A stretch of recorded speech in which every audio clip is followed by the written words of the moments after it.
Bueno, y otra prueba que también se adaptó, que es una prueba de cribado. Fíjense acá que estas pruebas de cribado, ¿sí? Se utilizan en función de que se superan determinados puntos de corte, entonces dijimos, ahí se hace la entrevista de evaluación, ¿sí? ¿Se acuerdan que decíamos, el problema inicial con la entrevista de evaluación era que por ahí en el sistema de salud no se pueden hacer entrevistas clínicas a todas las personas que llegan, porque son muchísimas. Entonces hay un nivel de sobrecarga que el sistema de salud no puede afrontar. Entonces lo que se puede hacer es, como instancia previa a esas entrevistas de evaluación, es utilizar estas pruebas de cribado, pruebas que se ha observado a través de la evidencia empírica de que son pruebas que son útiles en la detección de trastornos mentales. Y en caso que la persona supere determinados puntos de corte, entonces no es que se le diagnostica, sino que pasa a tener una evaluación a través de una entrevista clínica, ¿sí? Y también otra cosa que se puede utilizar son las pruebas ultra breves, ¿sí? Para detección de desórdenes emocionales. De hecho, hay una prueba que es el PHQ-4, ¿sí? Que es una prueba que evalúa los dos principales síntomas de lo que es ansiedad generalizada y los dos principales síntomas de lo que es depresión, ¿sí? Es decir, esta prueba, el PHQ-4, que son solamente 4 ítems, usa dos síntomas del GAT-7 y dos síntomas del PHQ-9, ¿sí? Y se desarrolla esta prueba que es el PHQ-4. Bueno, ¿qué son estos? ¿Sí? Por un lado de ansiedad, esto de los estados de tensión y las preocupaciones, que son dos síntomas muy típicos del trastorno de ansiedad generalizada, y en caso de la depresión, esto lo que decíamos, el estado de ánimo deprimido, ¿sí? esta dificultad para experimentar placer, para sentir alegrías y emociones positivas, y que viene generalmente, es la sensación esto de estar como triste, como apagado, y esa pérdida generalizada de interés que es típica de la depresión, ¿sí? Entonces, nuevamente se hizo un estudio que se publicó en el Journal of Affective Disorder y ahí se observó que, bueno, cuáles eran los puntos de corte y nuevamente, esta es una prueba de cribado. Es decir, no es que con 4 preguntas nosotros ya podemos establecer un diagnóstico y decir que una persona tiene depresión o tiene ansiedad generalizada. No. Lo único que está indicando es que cuando pasa determinado punto de corte, es probable que esa persona tenga un trastorno de ansiedad o un trastorno de depresión. Entonces, la prueba sirve a los fines de detección, ¿sí? Para poder hacer un diagnóstico, entonces tiene que pasar una segunda fase, que sería la entrevista. Si quieren conocer un poquitito más con cómo es el proceso, ¿sí? que se utilizó acá en CICAP, fíjense que es esto que se hace. Primero se puede usar el PHQ, ¿sí? O el PHQ-4, digo, esas 4 preguntas. En caso de que la persona supere determinados puntos de corte, se puede pedir que haga todas las otras preguntas que involucren el PHQ, sobre todo el PHQ-9, el GAT-7, el PHQ-PD. Y en caso de que tenga resultados que superen determinado punto de corte, entonces ahí sí se le solicita a la persona, se pasa a una entrevista donde ahí finalmente se establece el diagnóstico, ¿sí?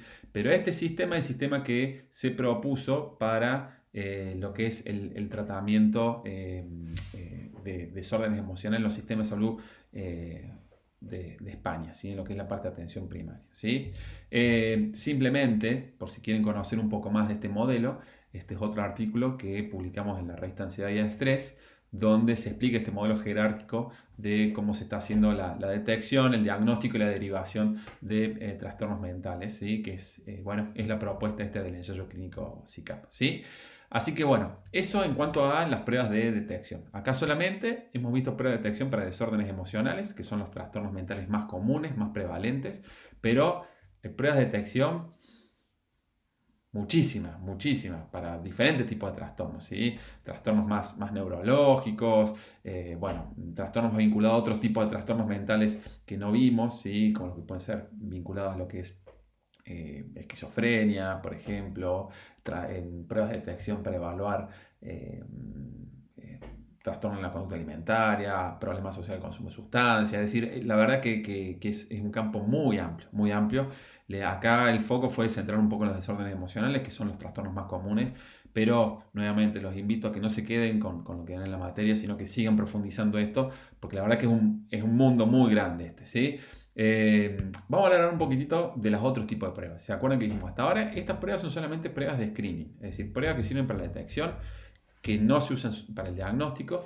Lo que vamos a ver ahora son pruebas que se utilizan más para establecer un diagnóstico y para evaluar la severidad de ese trastorno, ¿sí? Entonces, las pruebas anteriores solamente sirven para decir, es probable que una persona tenga este tipo de trastorno. Es una prueba de detección y es muy útil sobre todo para lo que es atención primaria de la salud, cuando queremos hacer una prevención, cuando tenemos acceso por ejemplo, supónganse la población universitaria.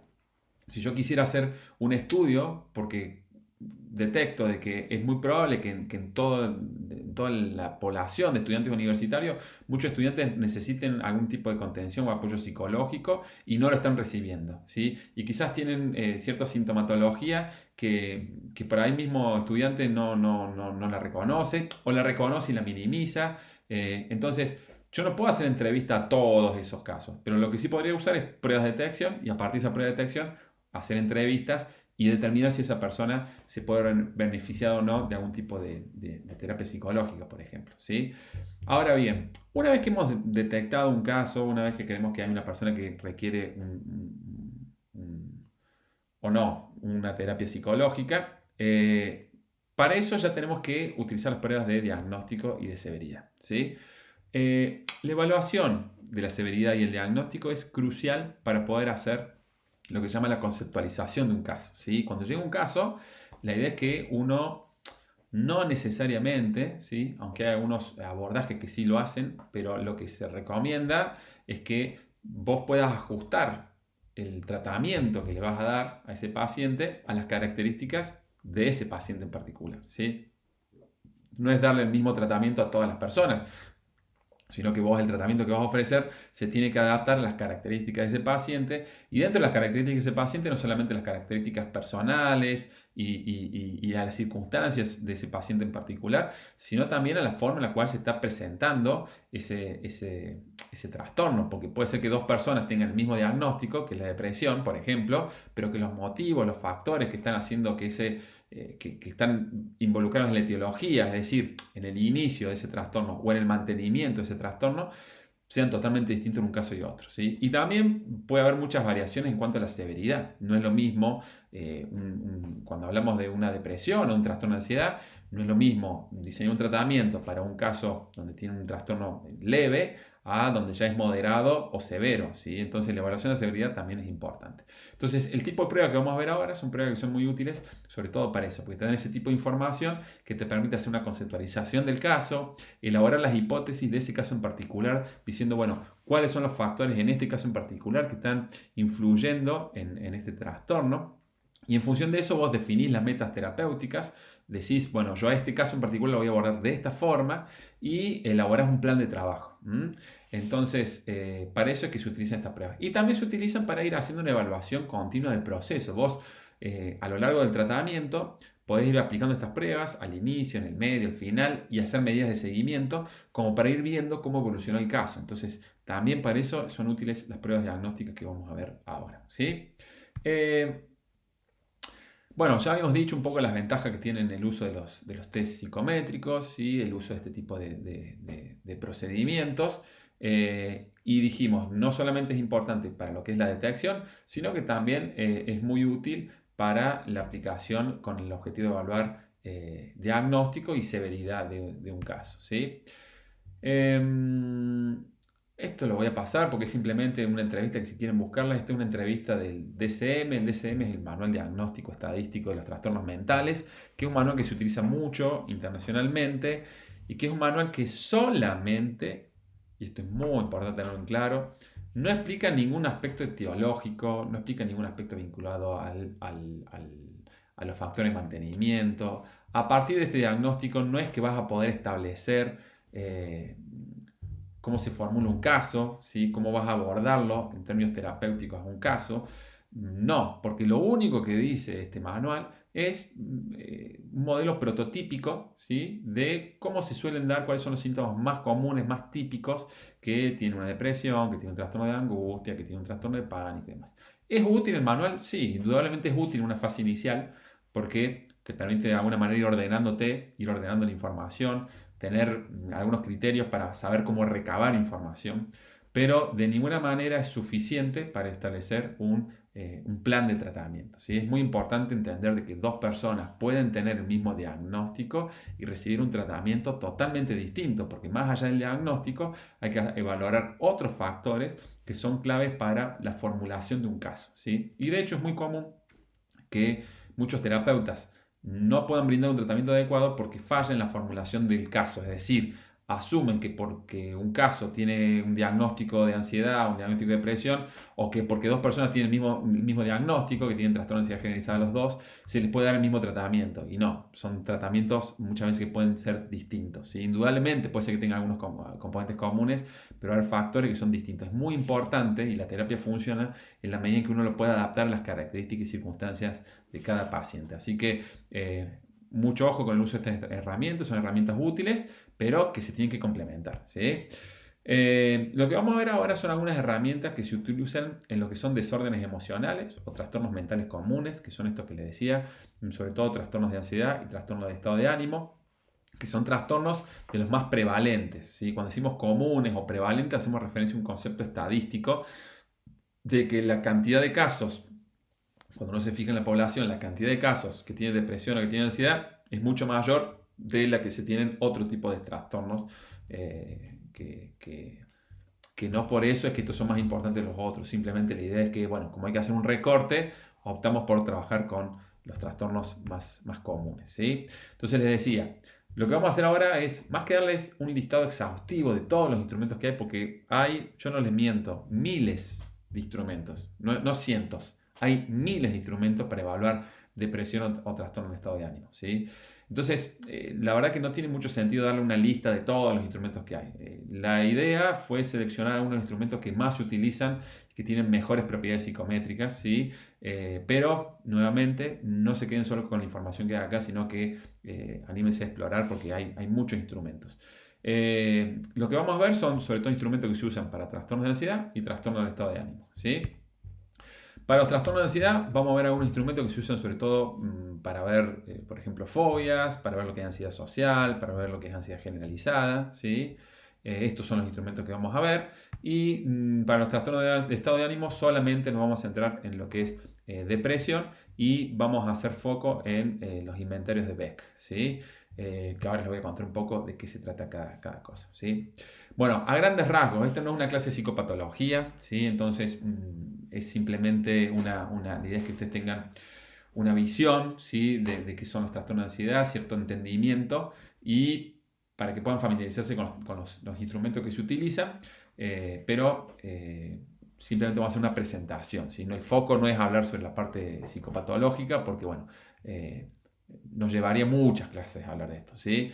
Y no es el objetivo de esta materia, ¿sí? Pero a grandes rasgos, cuando hablamos de lo que son trastornos de ansiedad, hacemos referencia a que, ¿se acuerdan que dijimos en algún momento? Los trastornos hacen referencia a una emoción que es saludable, una emoción que es indispensable para un buen funcionamiento psicosocial, pero que adquiere una intensidad, una cronicidad que ya afecta lo que es la calidad de vida, las relaciones sociales y la funcionalidad de una persona, ¿sí? En el caso de trastorno de ansiedad, esa emoción intensa, crónica, tiene que ver con la respuesta de miedo o ansiedad, ¿sí? Que es una respuesta emocional que tenemos las personas cuando frente a una amenaza, ¿sí? Que puede ser una amenaza presente, ¿sí? O una amenaza potencial o futura, ¿sí? De hecho, muy común en los trastornos sobre todo en el trastorno de ansiedad generalizada, que en realidad la persona no es que siente miedo, ¿sí? Sino que siente ansiedad, es decir, es un miedo orientado al futuro, ¿sí? Es como que está anticipando posibles amenazas que pueden llegar a surgir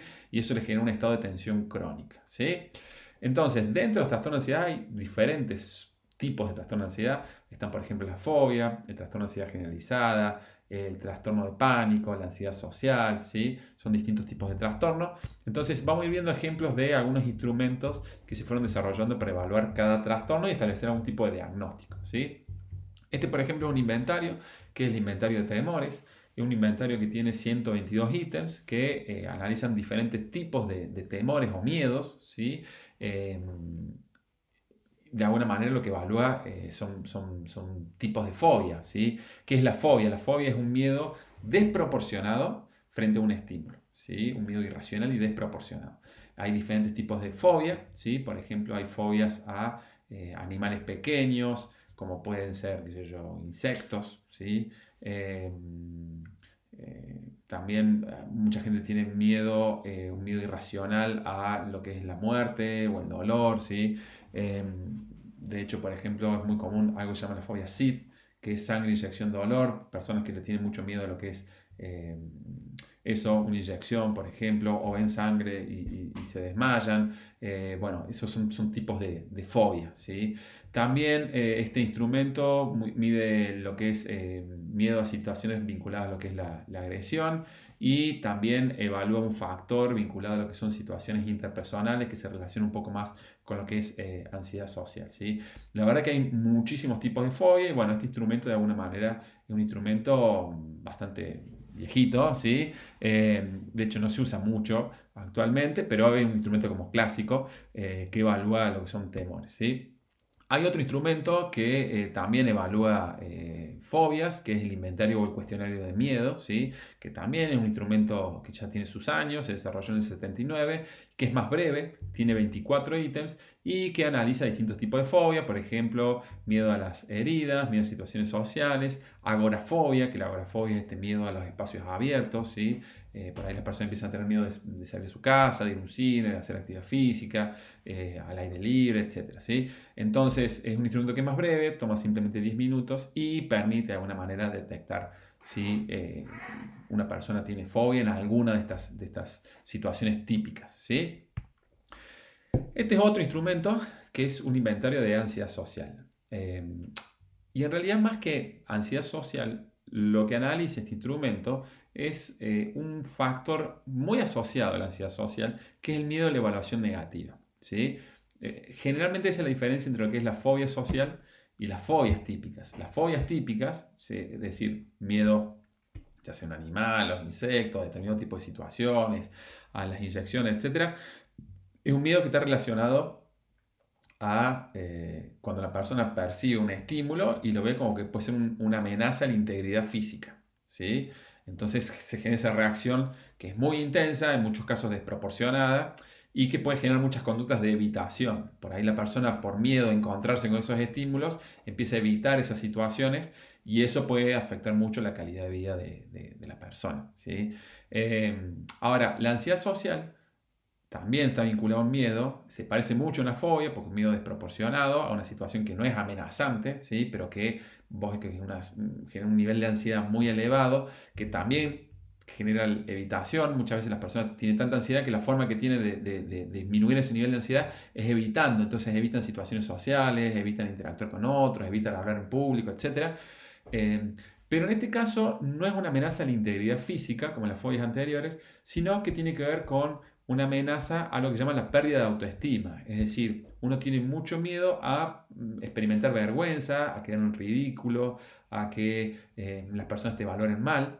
Entonces, este instrumento lo que evalúa es el miedo a la evaluación negativa, ¿sí? A la evaluación social negativa, ¿sí? Entonces, son 30 ítems que están vinculados a cierto temor a recibir críticas negativas, ¿sí?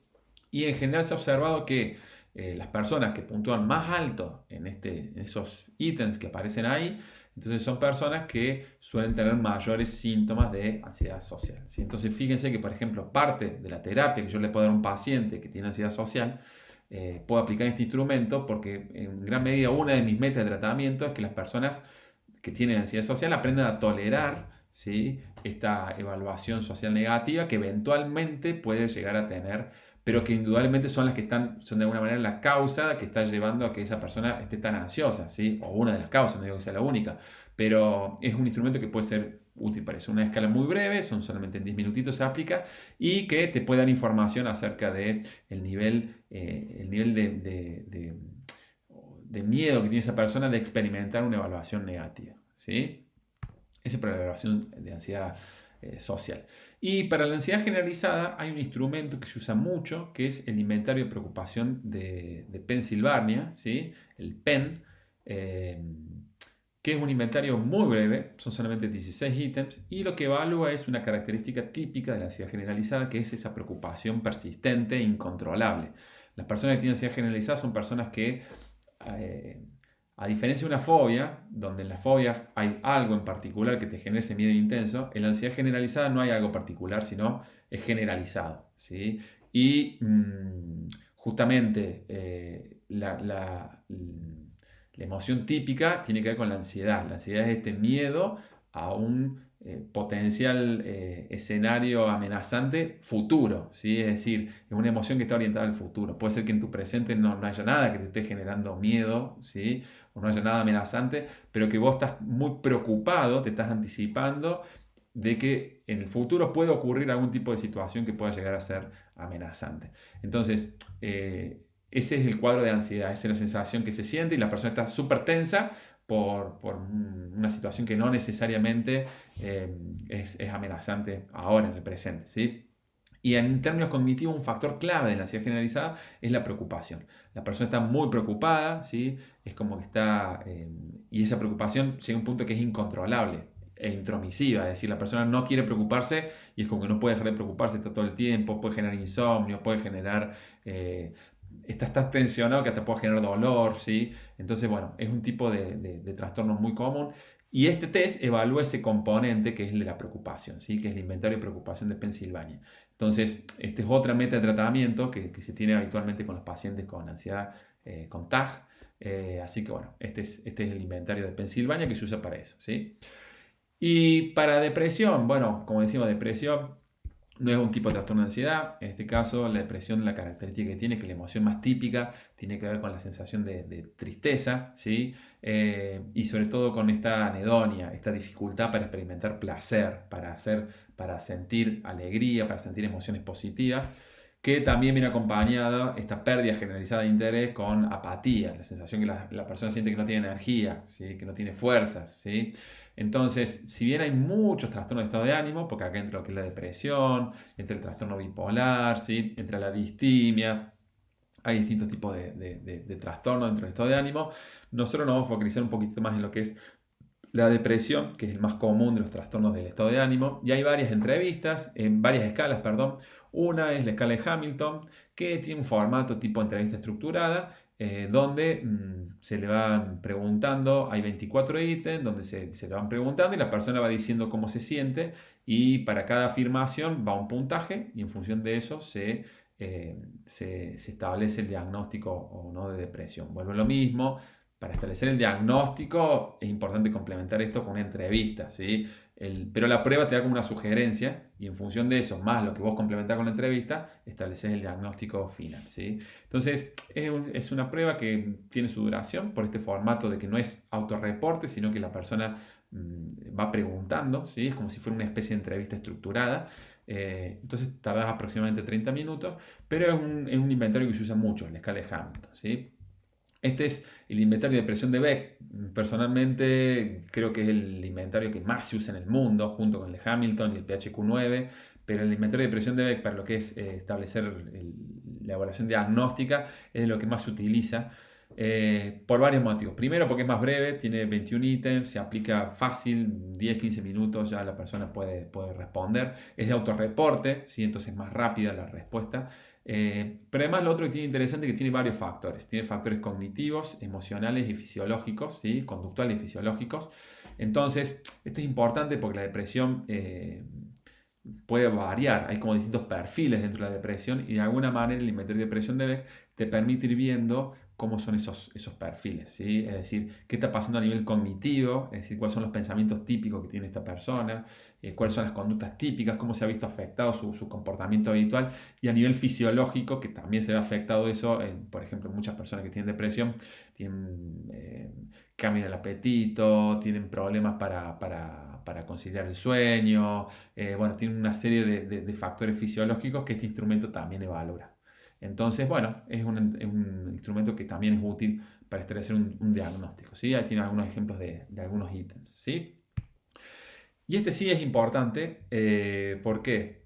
Porque en la depresión es muy común que las personas tengan ideaciones suicidas, ¿sí? Lo cual no significa que todas las personas con depresión vayan a tener conductas suicidas o intentos de suicidio, pero sí es cierto que estadísticamente es más común que esto ocurra en la depresión, ¿sí? Y eso es porque en realidad el predictor de la ideación suicida y las conductas o los intentos suicidios no tiene que ver tanto con la depresión, sino con un síntoma de la depresión que es la desesperanza, ¿sí? En general, lo que predice el comportamiento de riesgo vinculado a lo que es el suicidio está más asociado a la desesperanza. Entonces, por ese motivo, Aaron Beck desarrolló un instrumento que solamente evalúa desesperanza. Son 20 ítems que analizan, bueno, estas expectativas que tiene la persona respecto a su futuro, a su bienestar. Y en general, hay estudios previos que indican que las personas que puntúan alto en la escala de desesperanza suelen tener mayor ideación suicida y suele ser un predictor de riesgo de un intento de suicidio, ¿sí? Entonces, por ese motivo es que cuando uno ve a un paciente que tiene una depresión severa, es importante complementarlo, o es útil al menos complementarlo con una escala que evalúa desesperanza, ¿sí? Entonces, bueno, nuevamente, cuando uno, por ejemplo, en una entrevista inicial, tiene ciertas dudas, es bueno que aplique este instrumento, entonces te permite prever un posible riesgo del paciente y bueno, incluir este riesgo dentro de la planificación del tratamiento que vas a hacer, ¿sí? Así que también es una escala muy útil, muy utilizada en el mundo y donde hay muchos estudios previos que indican que cuando se obtienen determinados puntos de corte, se superan, en general el riesgo de que esa persona tenga algún tipo de comportamiento suicida es alto, ¿sí? Entonces es importante incluirlo, ¿sí? Bueno, eso está acá con lo que son las pruebas diagnósticas. Queda un videito más donde vamos a ver aspectos más vinculados que el bienestar psicológico y subjetivo, pero bueno, eso ya lo vemos en el próximo video.